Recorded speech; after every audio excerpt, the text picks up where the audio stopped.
let's talk about this addiction cycle. It's a pretty common way of understanding how someone gets sort of in the situation that they find themselves in. Remember, they never sought to be an addict, but something kind of evolved, something happened.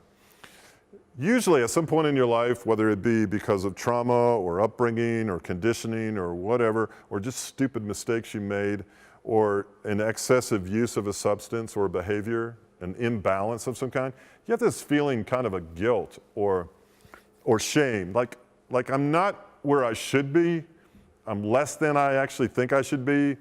There's a less than-ness going on, and that's that void that begins. There's a sense of remorse for stupid mistakes you made or things that you failed in relationship. Whatever the case may be, there's a low self-esteem, and then you add into that a substance or a repetitive enslaving behavior, and it's going to cause an emotional trigger in you that leads to stress and to fear. And then you begin to get associated with those negative feelings.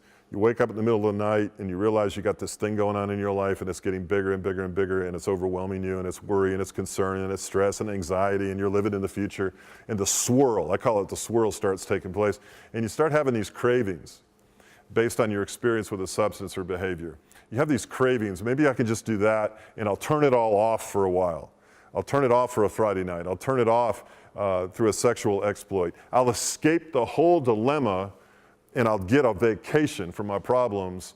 I'll get high, I'll do this, I'll spend money, I'll shop, I'll get online, I'll gamble, whatever it is.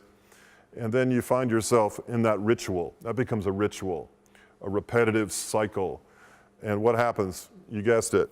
Once you escape all those issues, the consequences in the ante goes up on the behavior. You spent more money than you wanted to spend, your paycheck's gone, you gambled your money away, you found yourself in relationships sexually that made you feel ashamed or embarrassed afterwards, your judgment's gone, you get a DUI, you're not getting traction in your life, and you're not even setting goals, let alone reaching them, which leads to what? Guilt.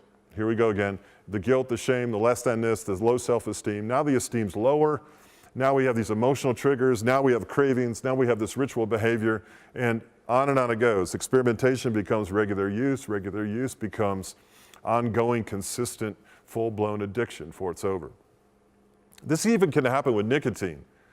That you want to relax, you want a little me time, you want a little break, and then it becomes 2, and then it becomes 3, then it becomes a ritual, and all of a sudden you look down at your hands and they're yellow, and you say to yourself, what am I doing? How did I get here?